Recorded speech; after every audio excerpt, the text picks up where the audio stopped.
Hey, what's up, everybody? Welcome back to the Wild Ones. What is this? Episode 4? Episode 5? Something like that? Who knows? They keep coming, so I keep making them. I don't know who's playing along at home, but today's not the third Thursday of the month. Today's the fourth Thursday of the month, and I missed an upload by a week. For that, I apologize. So sorry. I know you're all devastated. I was down in Baja for a week with Michael Emery of Slow Baja. Maybe you heard him on episode 2. If you haven't, make sure you go back and check that out. It's a great episode. But I just spent a week down there with him and some folks around some really, really beautiful places in Baja, and I'm just now getting back on the grid, and that's an incredible experience. So anyway, enough about old episodes. Let's talk about this episode. This month I got to sit down with Corey Kent, who's an incredible singer, songwriter, musician, and an absolutely incredible dude. We had a really amazing conversation about driving through adversity, overcoming obstacles, doing what you enjoy, being intentional with your time, and being intentional with the people you're with. And man, like, cut from the same cloth. Corey, thanks so much. Let's just jump right in. I hope you guys enjoy it. Hey, bonus round, if you can find the moment that I got a little choked up during the podcast, let me know in the comments. I might send you a little something. I don't know. Who knows? Anyway, I hope you enjoy. Had a great time talking with Corey. We'll see you on the other side. Corey Kent in Ventura, California. Ventura. You like on the West Coast? Here on the West Coast, Yeah. and it's way better weather than Texas. So every time I come out this way, I'm like, why do I not live here? It's funny because when I'm in Texas, I think, why don't I live here? Really? Yeah, dude, I love Texas. Even with the humidity, you think that? Yeah, man, Texas is a special place. Like, It is. It's a good spot, man. Yeah. It's a good spot to raise a family, Yeah. and that's what we're doing, and it's great for that. Yeah. But weather-wise, in the summers, I feel like I'm punishing myself. You can't win them all. No. Yeah. Well, we're stoked to have you. Thanks for making some time. Yeah, thanks for having me. On the big tour right now, huh? Yeah, just started out in Paso 2 nights ago. Dude, great place. Oh my gosh, I want to go back, play a couple nights in a row, and stay for a week. Like, it was just beautiful. Let me know I'm in. Yeah, I'll be there. Let's do it. Yeah. It's it's wine country, but we played at this brewery, Yeah. and it's just a great venue, good setup. The fans were incredible. Barrel of fun up there, man. Yeah, it's a special place for sure. Really cool. Yeah. And we've built a great little fan base out there. Right. So the tour is off and running, and shout out to the Central Coast fan base. That's right. Yeah. Every time I come out this way, I'm surprised, like, with the reception to the music, because we're a bunch of Flatland, Oklahoma boys making our way to the West Coast, and they embrace us, which is cool. Yeah, super stoked you're here. Can't wait to dive into your story a little bit and hear a little about you and like what drives you and what keeps you going, because you are in a tough industry with a lot going on, and easy to maybe get discouraged, easy to let things get away from you, but you seem to be staying focused and staying positive and driving as hard as you can, and that's pretty rad to respect. That's a day-by-day basis, Hey, dude. Tomorrow I'm a basket case, but today I'm good. It happens. No, it really is. It's a really quickly changing industry right now. Yeah. Music is, I feel like the rug kind of got pulled out from everybody, in the sense that it's changed so quickly to content creation, as opposed to, like, you can have great music, but that used to win. Yeah. And now it's like great music plus great content is what wins. And I never got into music with any interest of creating content, and I actually don't really enjoy it, which most of us don't. Totally. Most of us don't really enjoy it, but it's a big part of what we do now. It's like we are the most effective way to advertise ourselves. Sure. And you think it's because people like crave the authenticity of like seeing you in like normal situations and like, I guess, man, getting to know you personally a little bit? I guess I don't have any interest in knowing where Bruce Springsteen buys his milk, but like people do. Yeah, I don't. Right. I don't understand it. Yeah. Like, that's not how I like it when I go, I wonder what Bruce Springsteen's doing right now. Totally. And I don't have an answer for it. Yeah. It makes him mysterious and rock and roll to me. Absolutely. But I guess people just want the veil pulled back a little bit. They want to know kind of what you're doing at all times. So, I mean, life's tough right now, like economically, like socially, like we got a lot on our plates, and I guess a little bit of looking into a life of someone that you dig can bring some relief to that. So yeah, I mean, it's not a bad thing. It just from the side of having to create it all the time. Sure. You know, it's tough to find the balance between, being in the moment and living real life, and also propelling your career forward, because the real life and the career are now, there's really no separation. Yeah. Whereas, and you have a family, right? Like, you're married, you got a couple kids. Married, 3 kids. Being in the moment is so incredibly important. It is. Yeah. I mean, it's a tough balance, but, and we have to do it, but at the same time, knowing when it's not worth it. Yeah. Right? Like, that's the biggest thing that I try to, I'm watching the sunrise this morning with my son, and we're staying in Manhattan Beach, and we're right there, like, on the water, and he's saying hi to everybody that walks by, like, every single person. Yeah, he just, hi, good morning. Hi, he's 2. Yeah. And, people are, like, kind of caught off guard, like, is this guy, these little kids talking to me, and then they wave, and everybody's been super nice, but, I'm tempted to go, like, oh, people would eat this up, right? Like, they would love to see this, but this one's for me. Dude, I say that. What I mean? It's so cool. I say that all the time, and people look at me weird. I'm like, this is for me, and I put my phone back in my pocket. Dude, we dove into the deep quick. I love it. I was like planning on asking about your background, and just to, like, because this is what I actually wanted to talk about. So I'm glad we went there quick. What do you use? Like, what are your tools for like, do you have things that you remember, or, I don't know, staying in the moment? How do you remember that that's a thing you need to be doing? Is it? Oh man, like, what are your reminders of? That's a great question. Or is it your wife going, hey? Yes, a lot of times it's my wife reminding me, hey, you're home. Hey, it takes a village. It does, man. Yeah. And especially just to, like I said, your brain is kind of like mixed these 2 things that I don't really think are meant to be mixed, which is your career and your home life. Like, that's what the music industry kind of is right now. Sure. Is a mixture of those things, and people want to know the person behind the music. Now, they don't care only about the music. And so it is, it's a tough switch to flip off. Yeah. But once it's off, it's a tough switch to flip on. Like, a good example is I took my family on an RV trip. Cool. And we flew into Phoenix. We got an RV, went to Page, Arizona. Then we did Utah, Zion, Grand Canyon. I was Clark Griswold for a whole week. It was amazing.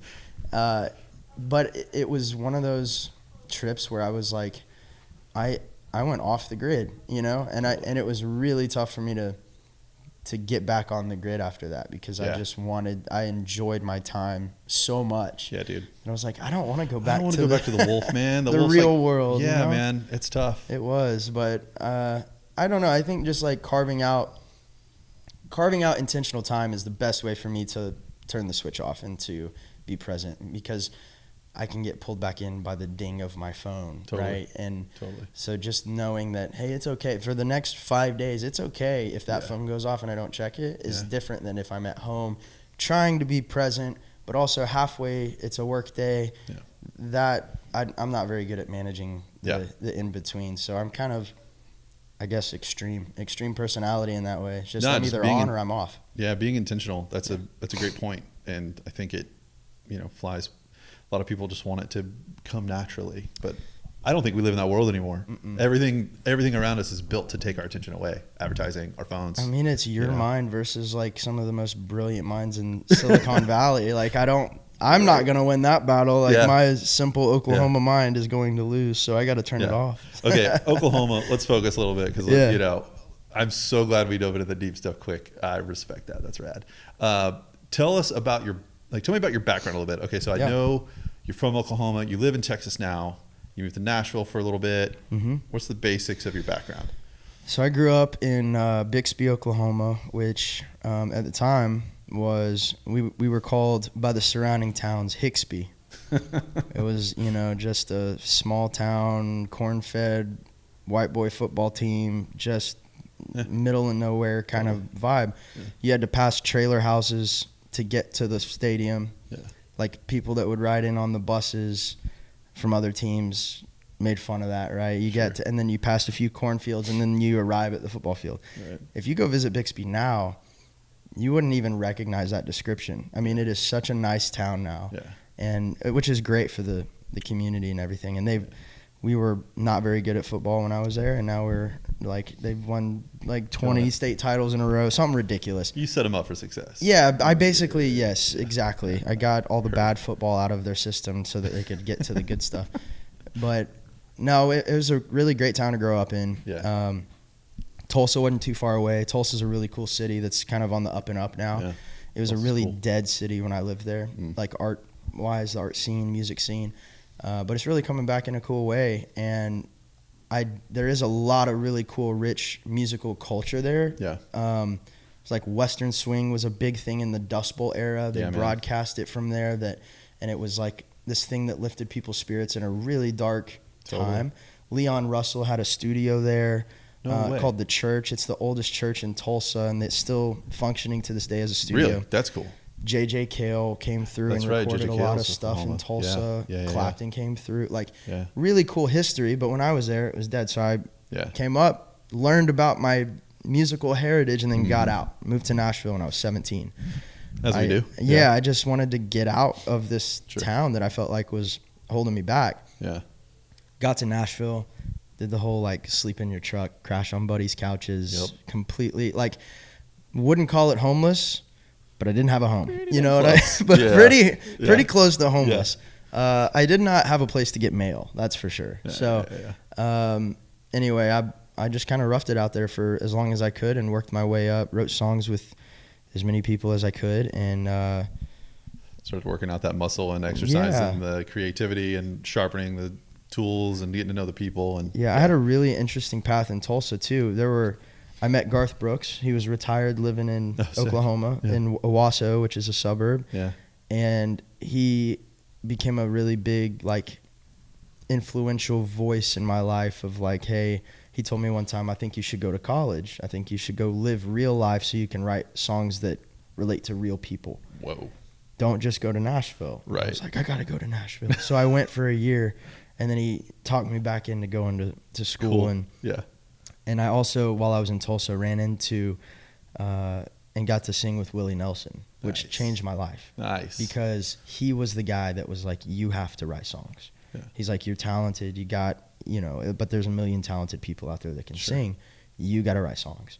And so that is what made me go, okay, I got to move to Nashville. Mm-hmm. So those things happened when I was 16, Garth 17. Brooks in one ear and Willie Nelson on the other ear. And I was like, trying to work out. It's like angel and devil talking on your shoulder. It's like, what do I do? Who do I listen to? That's pretty epic. And basically, I did both. I moved to Nashville, started making those connections and writing songs and working that muscle out.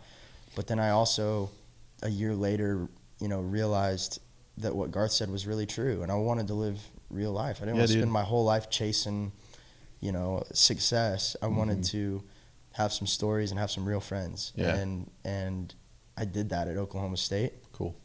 And then I moved back to Nashville, and then I moved back to Texas to chase my now wife, try to convince her to marry me. And then as soon as we got married, we moved back to Nashville. And I finally landed a pub deal, which is basically songwriting for a salary. Cool. You write for a company, and you try to get your songs cut by big-time artists. And I didn't really have any luck doing that, and I got dropped, which basically means, hey, you're fired. Yeah. You don't have any hits, you're out. And so I moved to Texas with my wife and my oldest little girl, and we restarted completely and thought we were going to hit the road, get the van full of the guys and just go play as many shows as we could. And about that time, the world shut down. Oh, dude. So it was not ideal. Yeah. I went to work for a pavement company in Dallas, Texas. Nice. And that was a pretty wild moment in my life where this is after I've been on national television. Yeah. This is after I've opened for guys like Toby Keith. This is after I've played with Willie Nelson. I know Garth. Now I'm back working at a pavement company. Yeah. For below the poverty line wage for a family of 5. Yeah. Feed mouths. And trying to make it work. Yeah. And somehow, some way, about a year later, after sticking it out and grinding it out and keep writing, keep working on music, we had a song that exploded. Cool. And the world opened back up a bit, and great. We just resolved to not be outworked at that point. And just hustled. And there you go. There's a really long, winding way to right here. Yeah. Yeah, absolutely. Excuse me. No, you're good. There's a really cool book. I don't know if you've read it, called The Obstacle is the Way. Ryan Holiday. Yeah. Great book, right? Great. And you're like I hate reading books like that because I'm like, yes, I know I have to be here right now. Yes, Yeah. I know this has to suck right now. You know what's funny about that is, like, exactly in line with that book, I remember kind of like having some success, right? Like being on national television, starting to get recognized on flights home from LA or wherever. And I was like, this doesn't seem right. Like, I got a record deal offer and I turned it down. Part of the reason was we had different ideas of what the music should be. But the other part was like, and maybe this is dumb, but it was like, I haven't really overcome much. Like, you know, my parents split up when I was young, but like so did half America's. Like, that's not necessarily your triumph story. Sure. You know? Sure. Yeah. So I was just like, this doesn't make sense. Like, it can't be, life isn't this easy. There's no way. And so I just respectfully declined the record deal offer when I was like, Didn't feel like you were ready yet. Yeah, I didn't feel like it was right. And then when COVID hit, when I, you know, struggled to provide for my family, came out on the other side, I just remember going like, you know, I worked at the pavement company. I did all these things that I didn't want to do. I was setting up marquee letters at weddings. I was working at a motorcycle shop. I was doing anything and everything to scrape by. I was writing handwritten lyrics and mailing them out for $25. Yeah. Like, I was doing everything I could just to get by. And then we got to the other side of that, right? And we now have a double platinum record. We now have a #1 hit at country radio. We have a major label record deal. We have all these things. But it wasn't until the tough time that I was like, now I feel like I have permission from myself to go get it. I know it sounds super weird, but it, like, in line with the book, it's like every great story has this like crazy, how are they gonna do it? Totally. Moment. Totally. And for me, you know, 2020 was that. Yeah. It was cool. Yeah. It's cool on this That's side awesome. of it. It's cool how it worked out. There was no guarantee. Yeah. You know, but yeah. I mean, like, this is my favorite question to ask people right now. At that dark point in 2020, you sitting here right now, what are you telling yourself in that moment? If you can go back in time, whisper something in your ear, what are you saying? I would just say stay the course. Yeah. You know, that we talk about it. So the new record's called Black Bandana, and this is really like the whole mindset behind arriving at this place where we were able to have success. The mindset was, when everybody else quits, you don't. You know, when the odds are 1 in a million, you can be the one. Right. It defies logic. It defies all the odds. And only a, like, right on the edge of crazy dreamer person is going to be able to identify with that. Totally. But the reason I'm sitting here right now is because we didn't give up when it would have been way easier to give up. We sold a house. We sold our house to pay the band. Like, we were losing so much money on the road in 2021 that I was able to essentially, like, supplement the loss with the profit from our house that we sold. Wow. And just, there were so many exit ramps. It was like, this is way easier to give up. Sure. Go find something else. Go do something else. Music isn't going to work. Right.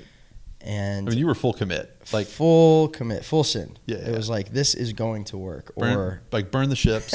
Yeah. Like, as much as you can while taking care of a family, you know. Sure. I still did put my time in and work the, 7 a.m. to 7 p.m. job. Yeah. But yeah, I would just say stay the course. Like, keep making the music that you're passionate about. Yeah. Stay excellent in your craft. Like, keep putting in the work.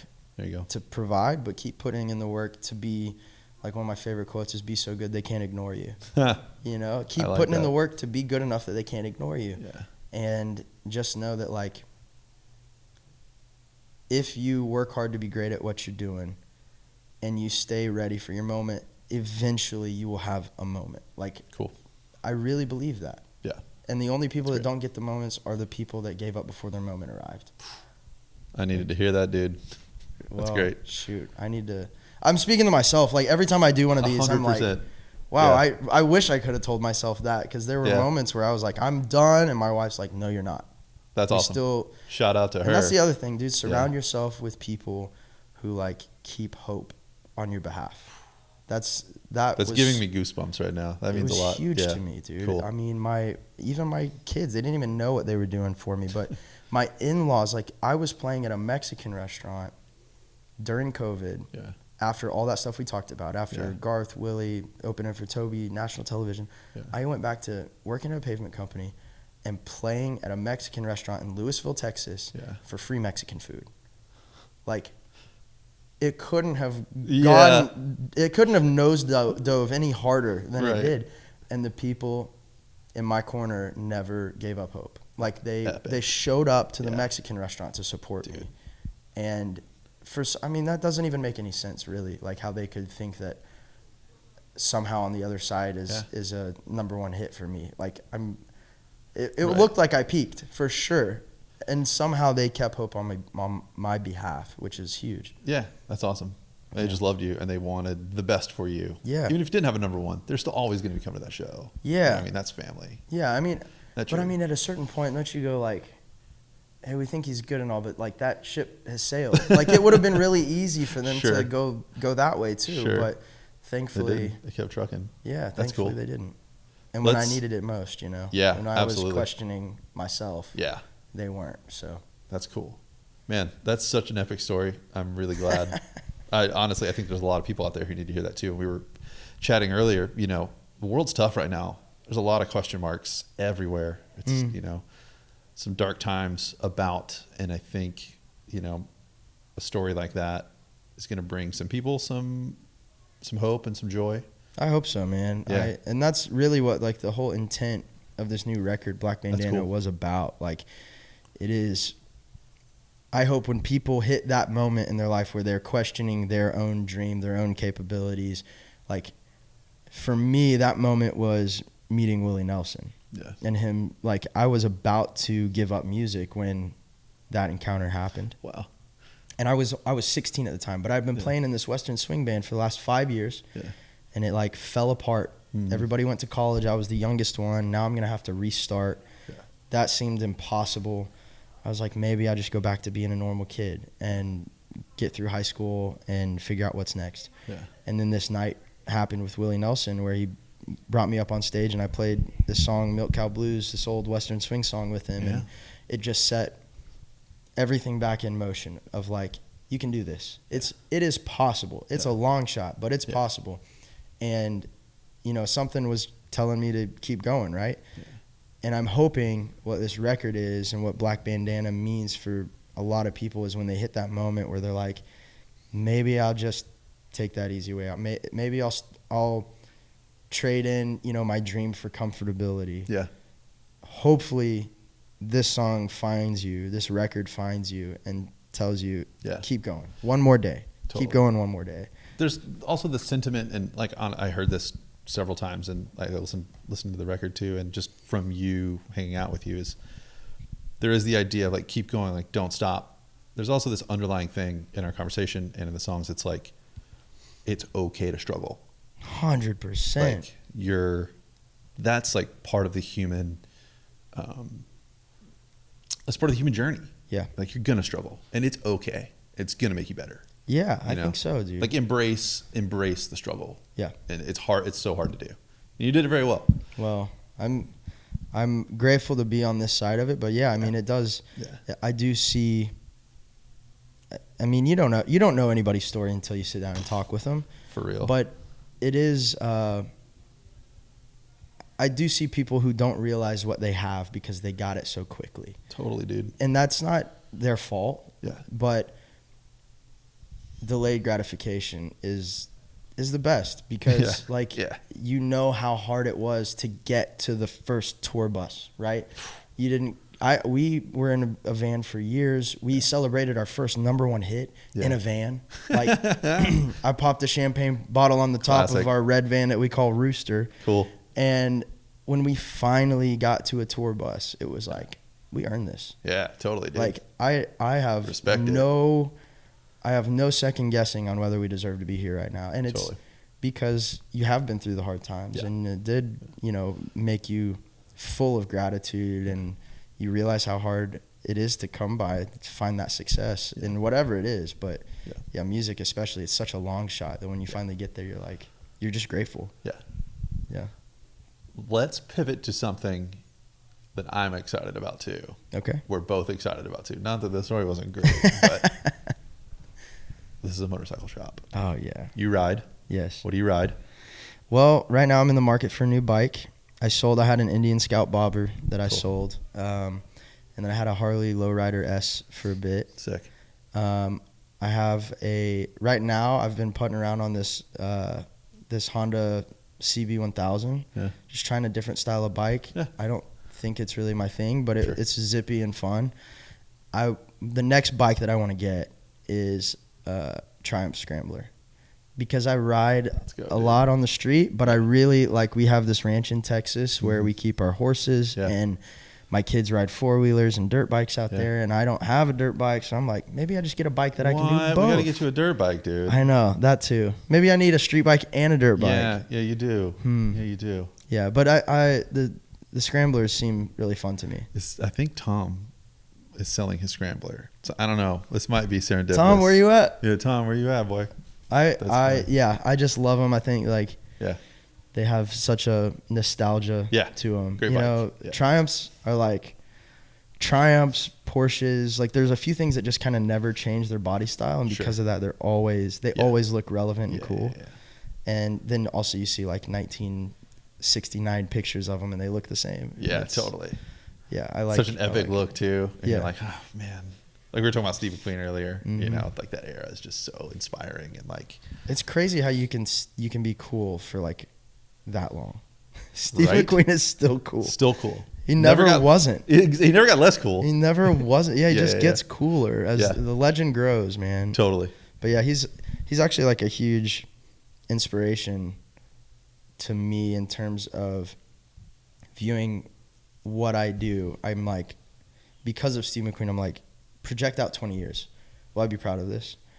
Oh, that's cool.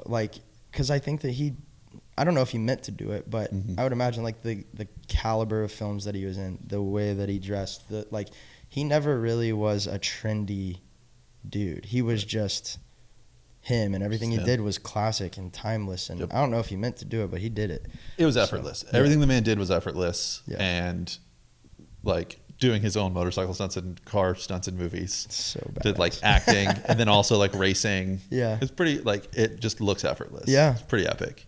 Yeah. I think I usually close out the podcast with a rapid fire lightning round. Come on. Do you want to do it? I would love it. Great. Stand by. How are we doing on time? 27. Great. All right, my friend. I'm ready. It's time for the Wild Ones lightning round. Wild ones. Yeah. Come on. I am not going to let you off with cheap answers, by the way. Okay. So don't even try. I see right through you. Give me your 3 Desert Island records. As a musician, I got to know. Your 3 Desert Island records. Okay. Come Around Sundown, Kings of Leon. For sure. This one might surprise you, but this record never gets old to me. Springsteen by Eric Church. It's hypnotic, and I just when I get to the last song, I can just start it over and not even realize. Yeah.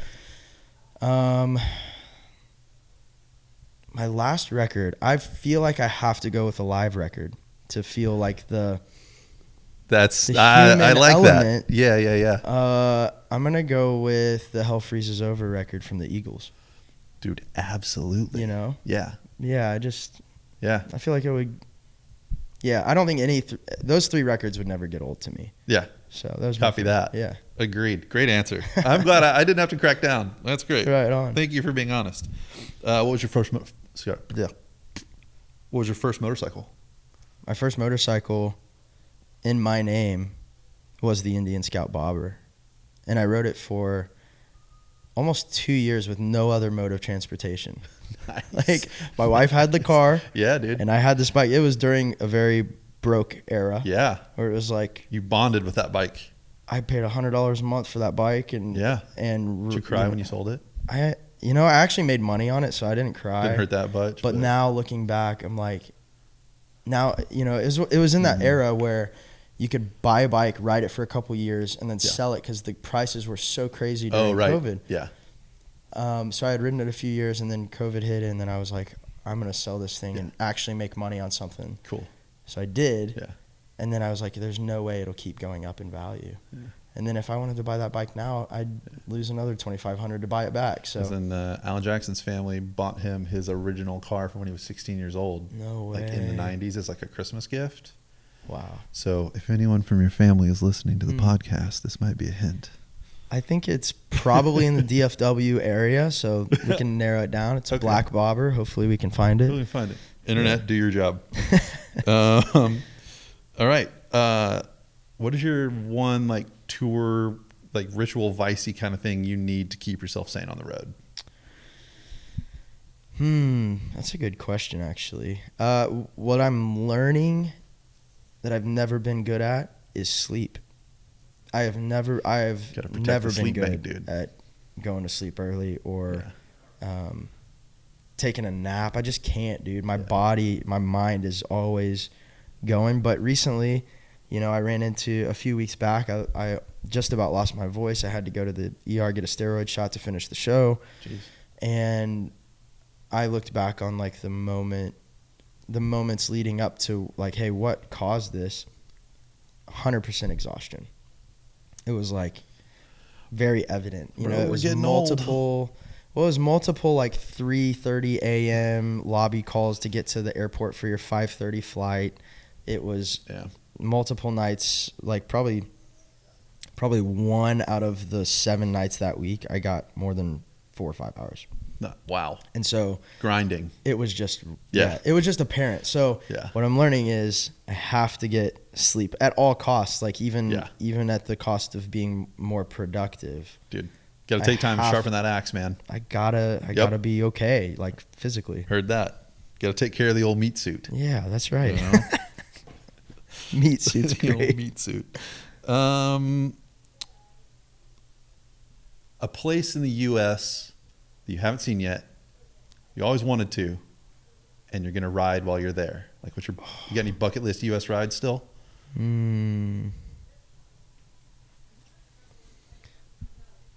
Jeez, I mean, I've been to the lower 48. Yeah. So I'm going to go with, I don't even know if this is possible. So, the guys that have done this ride, maybe if you have. Comment section's going to love this.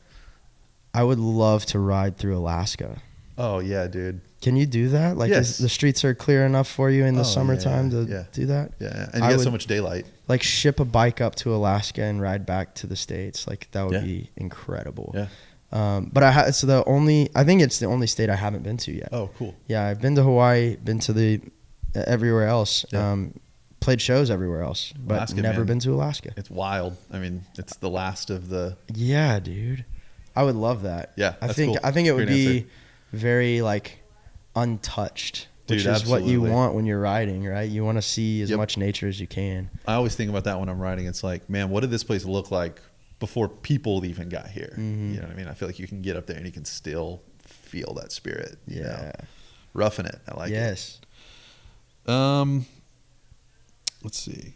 Okay, as a Texan, living in Texas from Oklahoma. Adopted Texan, I guess. Adopted Texan, yeah. Mexican or barbecue? What's your move? Oh, my gosh. Yeah, be honest. And we are listening. I can only choose one. Yeah, you can only choose one. Oh, my God. What about brisket tacos, man? I got to choose one. Hey, he went hybrid, brisket taco. Man, like, that is my Tuesday morning in Texas. Yeah, I go to this place called Tinder in downtown Salina, and I get brisket tacos. Like, shout out. It is. I couldn't choose one. But if I had to choose one, I'm going to go with Tex-Mex. Tex-Mex. I would take Tex-Mex. Okay, cool. Yeah. Great answer. There is no wrong answer to that one, by the way. That was a tough one. That was the hardest question you've asked me all day. Yeah, the comment section might disagree, but we have an answer. This is a tough one because it's very polarizing. Me and my girlfriend disagree on this heavily. Buc-ee's, are you a rip it or skip it? Man, I feel like if I give my honest answer on this, I'm going to be disowned in the state that I live in, but I am a Quick Trip guy. Let's go. I'm a Quick Trip guy Yes, through and through. 100%, dude. Like, honestly, I walk into a Buc-ee's and I get anxiety. I know. I am so overwhelmed. I know. And Sorry, my kids Buc-ee's. go crazy. Yeah. They love it. Yeah, they do. And Yeah. they come back with 12 toys and they're like, can I get them? And I'm like, I came here to take a leak and to fill the car up, and I'm going to spend $300 on toys. They know what they're doing at They Buc-ee's. do, for sure. So I'm a Quick Trip guy, man. Yeah, Like, 100%, dude. That's just my That's my Absolutely. thing. About East Coast. Love the East Coast in me loves hearing you say Quick Trip. That's nice. You know, it's an Oklahoma-based company. Oh, no kidding. So I know a lot of the guys sick. at Quick Trip, but I mean, just like in Oklahoma, because it started there, they are everywhere. Yeah, totally. And they're super clean. They're Yeah. well lit. They're Yeah, nice. The restrooms are always good. Yeah. We should Quick work Trip. out a sponsorship here. Yeah, Quick Trip. I mean, I'm Reach out. honestly plugging you for nothing. So Yeah. Quick Trip over Buc-ee's. Dude, thank you so much for hanging out. Where can people find you? I'm sure it's pretty Yeah. easy. You're on all the internets. At Corey Kent, the main mistake Yeah. people make. Every barista in America leaves off the E in Corey. So C-O-R-E-Y. C-O-R-E-Y Kent on all socials, and then Cool. CoreyKentOfficial.com. CoreyKent.com was taken, so Corey Kent Official it is. Get it. And yeah, you can find my music on every streaming app you have: Spotify, Apple Music, Amazon, all that stuff. And if you're nostalgic, I have records available on the like actual vinyl There we go. records, and they're beautiful. We'll have to get a couple of those. Yeah, we got to Store get here. you Yeah. guys some of those. Yeah, that'd be cool. I love that. Make a little yeah. sign it for us and stuff. And Thanks for having me, man. Yeah. This has been great. you're out on tour And right now too, right? Yeah, We gotta plug that. We are. We just started the tour. We're starting on the West Coast. We'll be over here for a couple weeks, Cool. and then we'll make our way through the Midwest over to New York City, Nice. and then we'll hop across the pond Oh, sick. and go do the UK headline tour. Rad. Play Ireland, Scotland, Northern Ireland, and then London, Nice. Bristol, Bristol, all that. Dude, So that rules. it's gonna be amazing. Yeah. I can't wait for the coffee over there. Yeah, dude. So Yeah, good. I know, right? It's so good. Yeah. So Well, thanks again, dude. We really Yeah. appreciate it. And best of luck on the tour. right on. Tell the family I said hello. I will. Hopefully We'll bring get to them meet out here one day. next time. Yeah. Yeah. Yeah, please. My wife and I learned how to surf together a few years I back. meant to ask, do you surf? I loved it. Uh-huh. I have not had the opportunity since. Okay, So next time you're in I'm an town- amateur Yeah. surfer, but I'm terrible, but I have a blast. So I would love it, man. Let's go. Let's go. Yeah. Dude, thanks again. Right on. Nice meeting you. Thanks, brother. All right. See you later, Internet. Y'all have a good one. Yeah, thanks again, Corey. That was so much fun sitting down with you. I really like talking books with you. Really like talking music with you. The lightning round was fantastic. One of my favorite parts for sure. I'm glad to see that you've overcome what you've overcome, and you're tasting some success right now. And you seem to have a great team behind you. And make sure you tell everybody from your family and on your team hello from everyone at Iron and Resin. Dude, I'll ride with you anytime. Let's go. You want to throw that bike in a truck and get to Alaska and ride back? Dude, I'm your first phone call, all right? Anyway, listen, like I normally do, third Thursday of the month, we'll have a new episode coming out. I promise, mostly. We'll see. I hope everyone's having a great fall so far. Dodgers are in the World Series. Let's see what happens. All right, y'all. See you next month.